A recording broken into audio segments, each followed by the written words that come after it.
Hello students. तो जो पहला क्लास था हमारा उसमें हमने रीडिंग मैनिया के बारे में कि किस तरह जब यूरोप में लिटरेसी रेट बढ़ जाते हैं, शरह ख़वानदगी जब बढ़ जाते हैं तो कितने ज़्यादा बुक्स की डिमांड्स आ जाते हैं, तो उसके बारे में हमने पढ़ा। अब हम 19th सेंचुरी के बारे में पढ़ेंगे कि 19th सेंचुरी में ये प्रिंट कल्चर क्या क्या पोजीशन होती है। ठीक है, तो 19th सेंचुरी में जहाँ यूरोप में मास लिटरेसी में, ठीक है, यानी लोगों की जो शरह ख़वानदगी है उसमें बहुत बड़ी उछाल देखने को मिली है। ठीक है, बहुत ज़्यादा जो है ना, बहुत बड़ी तादाद में नए रीडर्स आए हैं, बच्चे अब पढ़ने लगे, वुमेंस और वर्कर्स में भी अब न्यू रीडर्स देखने को मिले। चिल्ड्रन, वुमेन एंड वर्कर्स, अब बच्चे, औरतें और वर्कर्स जो है वो किताबें पढ़ने लग जाते हैं, किताबें पढ़ते हैं। ठीक है, तो जब प्राइमरी एजुकेशन कंपलसरी हो जाते लेट 19th सेंचुरी से, चिल्ड्रन जो है एक इम्पोर्टेंट कैटेगरी बन जाते हैं रीडर्स का। अब बहुत सारे बुक्सलर्स जो है बहुत सारे ऐसे मर्चेंट्स वो स्कूल टेक्स्ट बुक्स प्रोड्यूस करने लग जाते हैं और ये एक इम्पोर्टेंट पार्ट बन जाते हैं पब्लिशिंग इंडस्ट्री का। एक चिल्ड्रंस प्रेस, अलग सा एक प्रेस बन जाते हैं जो बिल्कुल वक़्फ़ किया गया था कि इनके लिए, इन बच्चों के लिए ही किताबें ये प्रोड्यूस करे। तो ये चिल्ड्रन प्रेस जो है वो सेटअप किया गया है फ्रांस में 1857 में। ठीक, तो ये जो चिल्ड्रन प्रेस था उन्होंने पब्लिश किया है ऐसे किताबें जो जिसमें फेरी टेल्स थे, फोक टेल्स थे, यानी ये जो टारगेटेड ऑडियंस था, उनकी जो ऑडियंस थी वो बच्चे थे। तो बच्चों के मुताबिक, बच्चों के जहनों के मुताबिक, बच्चों को कैसे, ज़्यादातर बच्चों को स्टोरीज़ पसंद होते, तो इस तरह के बहुत सारे फेरी टेल्स और फोक टेल्स उन्होंने पब्लिश कर दिए। जो ग्रिम ब्रदर्स थे जर्मनी में, उन्होंने बहुत साल इस चीज़ पे उन्होंने सर्व कर दिए कि ट्रेडिशनल फोक टेल्स को, पीजेंट से जो पुराने कहानियाँ थे, ठीक है, उन चीज़ों को कलेक्ट करने में, उनको कंपाइल करने में, बाद में बुक का एक शक्ल देने में, पहले उनसे हर एक पीजेंट के पास जाकर जिसको भी जो कुछ कहानी याद था उनसे इस चीज़ को गैदर किया उन्होंने। इसके बाद उनको बुक फॉर्म में कंपाइल कर दिया गया। तो जो कुछ उन्होंने कलेक्ट किया गया उसको एडिट किया जाता था इन कलेक्शंस में पब्लिश करने से पहले, यानी उसमें जो चीज़ें गैर ज़रूरी समझा जाता था उनको निकाल दिया जाता था। ठीक है, कोई भी चीज़ जो अनसुइटेबल होता था बच्चों के लिए या इलाइट्स को जो वल्गर लगे, बड़ा सस्ता लगे, चीप लगे, उनको एडिट कर दिया गया था, उनको इन पब्लिश वर्जन में इंक्लूड नहीं किया जाता था। तो रूरल फोक टेल्स, अब ये जो रूरल फोक टेल्स थे, देहातों में जो कहानियाँ थी, अब उन्होंने एक नई शक्ल ले ली।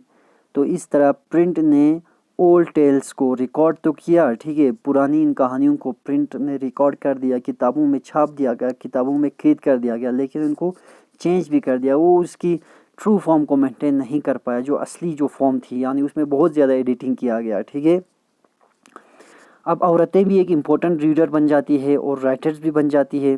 छोटी छोटी जो मैगजीन्स थे, आपको यहाँ पर पेज फिगर 12 में देखने को मिल रहा है, ये मैगजीन्स जो है ये ख़ास तौर पर औरतों के लिए था।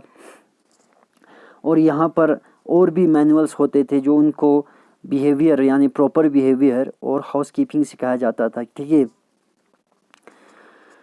जब नॉवेल्स छपने शुरू हो गए, नॉवेल्स लिखने शुरू हो गए 19th सेंचुरी में, तो औरतों को एक इम्पोर्टेंट रीडर के तौर पर, ये नॉवेल्स पढ़ने वाले एक इम्पोर्टेंट रीडर जो है वो औरतों ने बहुत ज़्यादा इन नॉवेल्स को पढ़े हैं।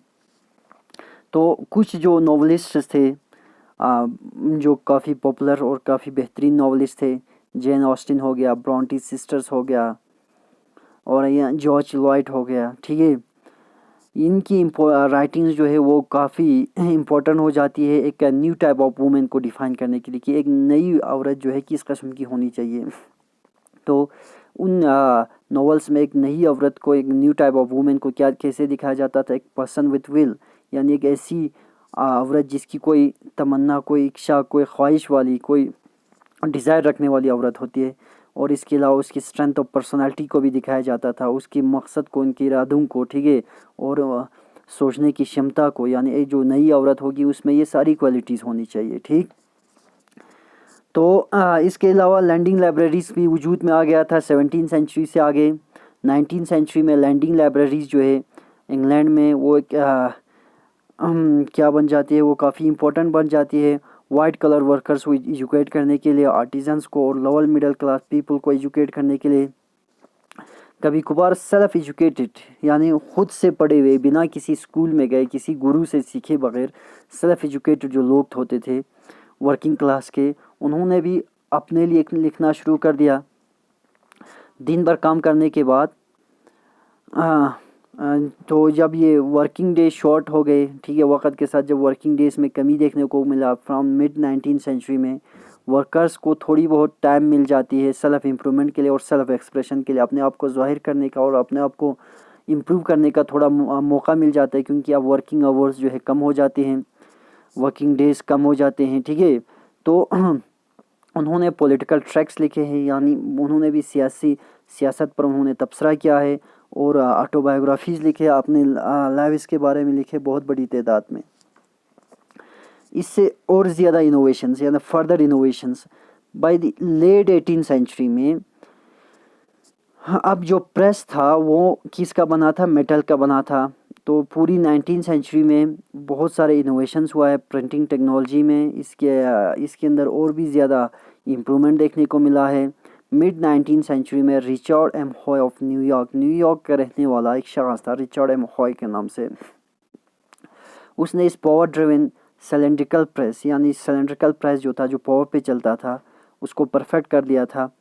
और ये जो सिलेंड्रिकल प्रेस था वो था तकरीबन, इसकी क्षमता जो थी वो 8000 शीट्स पर आवर प्रिंट कर लेता था। 1 घंटे के अंदर 8000 शीट्स प्रिंट कर लेता था, ठीक है।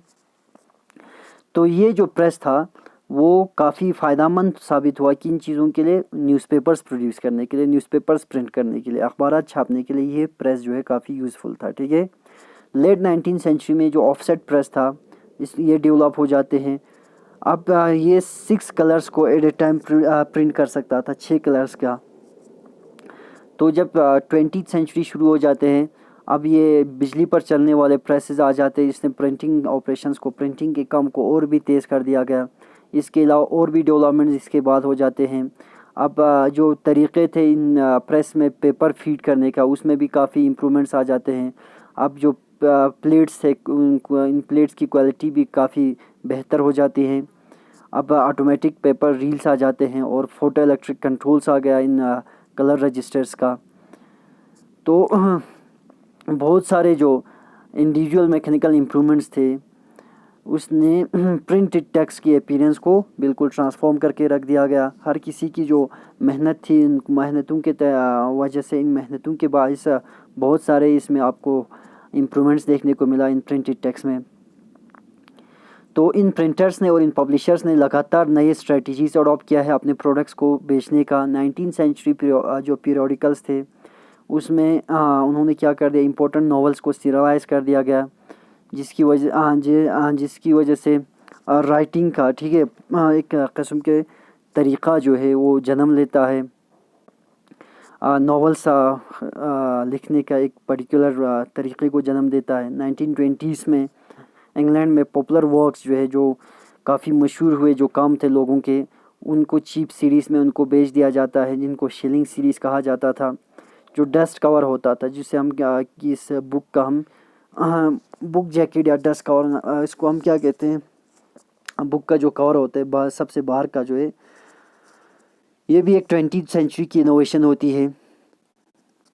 तो जब ग्रेट डिप्रेशन शुरू हो जाते हैं 1930s में, पब्लिशर्स को एक किस्म का एक डर था कि बुक परचेस में जो है कहीं डिक्लाइन ना आ जाए, उसमें कमी ना आ जाए। तो इस चीज़ को लगातार लोग ख़रीदते रहे, बाइंग सस्टेन कर पाए। उन्होंने इन पेपर बैग के इन बहुत ही सस्ते एडिशंस को बाज़ार में वो इंट्रोड्यूस कर देते हैं, ठीक है। India and the world of print, Hindustan और प्रिंट की दुनिया की। अब हम देखेंगे कि इंडिया में ये प्रिंट कब आ गए। अब तो इंडिया में प्रिंटिंग बिगेन कब शुरू हुआ है, और ये जो आइडियाज़ एंड इंफॉर्मेशन है वो किस तरह, ठीक है, पहले जो आइडियाज़ और इंफॉर्मेशंस थे इंडिया के अंदर प्रिंट आने से पहले वो किस तरह लोग लिखते थे, इसके बारे में हम देखेंगे। Manuscripts before the age of print, यानी मैन्युस्क्रिप्ट्स तो आपको पता है हाथ की लिखी हुई किताबों को हम मैन्युस्क्रिप्ट्स कहते हैं। तो इंडिया के पास भी एक बहुत ही रिच और ओल्ड ट्रेडिशन था हैंड रिटन मैन्युस्क्रिप्ट्स का। बहुत ही पुराने ज़माने से हिंदुस्तान के अंदर ये किताबें हाथ से लिखी जाती थी, संस्कृत में, अरबिक में, पर्शियन में, और इसके अलावा बहुत सारे वर्निकुलर लैंग्वेज में भी ये जो किताबें थी वो लोकल भाषाओं में भी लिखी जाती थी। तो इन मैन्युस्क्रिप्ट्स को कॉपी किया जाता था पाम के पत्तों पर या हैंडमेड पेपर पे। कभी कभार इन पेज को बड़ी खूबसूरत तरीके से सजाया भी जाता था। इनको या तो वुडन कवर्स के बीच में प्रेस किया जाता था या आपस में इनको सीता था ताकि ये प्रिजर्व कर सके, ताकि इनको हिफाजत के साथ रख सके, या तो उनको दो लकड़ी के तख्तों के बीच में रख दिया जाता था या आपस में सी कर इनको प्रिजर्व किया जाता था, इनको बचाया जाता था, इनको तहफ़्फ़ुज़ दिया जाता था। मैन्युस्क्रिप्ट जो है वो इंट्रोडक्शन ऑफ प्रिंट के, यानी प्रिंट आने के बाद भी इन मैन्युस्क्रिप्ट्स का प्रोड्यूस होना, इनको लिखना जारी रहता है। तकरीबन लेट 19th सेंचुरी तक इंडिया के अंदर मैन्युस्क्रिप्ट्स प्रोड्यूस करना जारी रहते हैं, यानी हाथ से लोग किताबें लिखना जारी रखते हैं। कभी कभार ये मैन्युस्क्रिप्ट जो है काफ़ी महंगा भी होता था और फ्रैगाइल भी होता था। फ्रैगाइल मतलब नाजुक, यानी बिखर जाने का ख़तरा रहता था। उनको बड़ी होशियारी से हैंडल करना पड़ता था और आसानी से पढ़ा भी नहीं जाता था ये, ठीक है। ये दीवान ऑफ हाफिज़ के दीवान के कुछ पेज है 1824 का, ठीक है, यहाँ आपको देखने को मिलता है। हाफिज़ की बात करेंगे तो एक 14वीं सदी का पोइट था। तो उसके जो जितने भी काम थे उसको दीवान कहते हैं। पोइट्स के जितने भी गज़ल थे, शेर होते, वो जितने भी काम किए होते उसको हम दीवान कहते हैं। तो अब यहाँ पर एक खूबसूरत कैलीग्राफी को कि कितनी खूबसूरत तरीके से इस पोइट ने पोइट के इस काम को काम को कितनी खूबसूरत तरीके से लिखा गया है और किस तरह के डिज़ाइंस दिए गए हैं। उसके साइड्स में आपको ये फ्लोरल डिज़ाइंस देखने को मिलता है, ठीक है। तो इस किस्म के जो मैन्युस्क्रिप्ट्स है वो जारी रहा है प्रोड्यूस करना लेटर प्रेस आने के बाद भी, ठीक है। तो ये स्क्रिप्ट जो है वो अलग अलग स्टाइल्स में लिखे जाते थे। तो इस वजह से मैन्युस्क्रिप्ट जो है एवरीडे लाइफ में इस्तेमाल नहीं करता था। तो प्री कॉलोनियल बंगाल में, यानी बंगाल कॉलोनी पे बनने से पहले, बंगाल पर अंग्रेज़ों के कब्ज़ा होने से पहले एक extensive network of village primary schools, यानी बहुत ज़्यादा गाँवों में, देहातों में प्राइमरी स्कूल्स की एक नेटवर्क बनी थी। लेकिन स्टूडेंट्स जो वहाँ पर बहुत सारे स्कूल्स थे बंगाल में, लेकिन बहुत कम स्टूडेंट्स जो है टेक्स्ट पढ़ते थे। उनको सिर्फ क्या सिखाया जाता था, उनको लिखना सिखाया जाता था। लोग टीचर जो वहाँ होते थे वो अपनी याददाश्त के मुताबिक लोगों को अलग अलग टेक्स्ट से थोड़ी बहुत पोर्शंस जो है डिक्टेट करता था और स्टूडेंट्स उन चीज़ों को लिख लेता था। तो इस तरीके से बहुत सारे जो है लिटरेट बन जाते हैं। किसी बिना कोई बुक्स पढ़े, यानी बिना कोई किताब पढ़े, वो इस तरह भी लिटरेट बन जाते हैं, ठीक है। तो प्रिंट कम्स टू इंडिया। अब इंडिया में प्रिंट कब आ जाते हैं? तो जो प्रिंटिंग प्रेस है सबसे पहले गोवा में आ जाते हैं पुर्तगीज़ मिशनरीज़ के साथ। पुर्तगाल से जो लोग यहाँ पर ईसाइयत की तालीमात फैलाने आए थे उनके साथ गोवा पहुँच जाते हैं मिड 16th सेंचुरी में। तो ये जीसुइट प्रीस्ट्स थे। उन्होंने कोंकणी, ये जो पादरी थे, उन्होंने कोंकणी लैंग्वेज सीखा है और बहुत सारे ट्रैक्ट्स, बहुत सारे रिसाले उन्होंने छापे हैं। 1674 में तकरीबन 50 बुक्स जो है वो प्रिंट कर दिया गया कोंकणी लैंग्वेज में और फिर कनारा लैंग्वेज में। जो कैथोलिक प्रीस्ट थे उन्होंने पहली बार तमिल बुक प्रिंट किया है 1579 में कोचिन में, ठीक है, अभी हम इसे मद्रास कहते हैं। 1713 में पहला मलयालम बुक जो है प्रिंट किया है उन्होंने। 1710 में जो डच प्रोटेस्टेंट मिशनरीज थे, प्रोटेस्टेंट्स और कैथोलिक्स के बीच में, आपने मार्टिन ल्यूथर में देखा कि किस तरह उसने एक प्रोटेस्टेंट रिफॉर्मेशन लाया था, किस तरह अलग कर दिया गया था चर्च को, ठीक है। तो ये जो डच थे प्रोटेस्टेंट मिशनरीज, उन्होंने तकरीबन 32 तमिल टेक्स्ट को प्रिंट किया है और बहुत सारे इनमें से जो है पुराने वर्क्स के, पुराने कामों के ट्रांसलेशंस थे। तो यहाँ पर इंग्लिश लैंग्वेज के जो प्रेस थे वो ये सारा जो है अपने ही साउदर्न जो लैंग्वेज थे, द्रविडियन जो लैंग्वेज थे, उसमें अभी तक ये जो है प्रिंट हो रहा था। अब इंग्लिश में जो प्रेस, इंग्लिश प्रेस थे, इंग्लिश लैंग्वेज प्रेस जो है वो तकरीबन बहुत देर तक यहाँ पर इंग्लिश में कोई किताबें नहीं छापी है। तो जब ये उस समय, ठीक है, जब इंग्लिश ईस्ट इंडिया कंपनी ने यहाँ पर प्रेस को इंपोर्ट करना शुरू कर दिया लेट 17वीं सेंचुरी से, तभी जाकर यहाँ पर, ठीक है, कोई इंग्लिश में कोई किताब या कोई काम जो है वो प्रिंट हुआ है। 1780 में जेम्स अगस्टस हिक्की, ठीक है, तो जेम्स अगस्टस हिक्की ने इसने शुरू कर दिया है बंगाल गेजेट को एडिट करना। ये एक वीकली मैगजीन था, हफ्तावार ये शाया होता था। ये अपने आप को एक कमर्शियल पेपर कहता था और ये कहता था कि ये हर किसी के लिए खुला है, कोई भी उसे चूज़ कर सकते हैं और इस पर किसी का भी असर नहीं है, ठीक है, कोई भी इसे पढ़ सकता है। तो एक इंग्लिश इंटरप्राइज था, प्राइवेट इंग्लिश इंटरप्राइज। अपने इंडिपेंडेंस का उससे काफ़ी फ़ख्र था, कॉलोनियल इन्फ्लुएंस से उसका मानना था कि मुझे, मेरे इस प्रेस के ऊपर अंग्रेज़ों की या गवर्नमेंट का कोई इन्फ्लुएंस नहीं है। दैट बिगेन इंग्लिश प्रिंटिंग, जिसने इंग्लिश प्रिंटिंग की शुरुआत किया है इंडिया में, ठीक है। तो हिक्की ने बहुत सारे एडवर्टाइजमेंट्स को पब्लिश किया है। तो इस एडवर्टाइजमेंट में बहुत सारे ऐसे भी होते थे जो स्लेव ट्रेड ऑफ, ठीक है, import of sale of slaves, यानी ग़ुलामों की तिजारत से मुतल्लिक़ भी बहुत सारे एडवर्टाइजमेंट्स होते थे। इसके अलावा उसने बहुत सारे ऐसे कंपनी के सीनियर ऑफिशियल्स के बारे में जो लोगों के बीच में चिमेगोइयाँ हो रहा था, बहुत सारे बातें होता था, कहानियाँ होता था, इन कंपनी सीनियर ऑफिशियल्स के इन गॉसिप्स को भी उसने पब्लिश कर दिया गया है।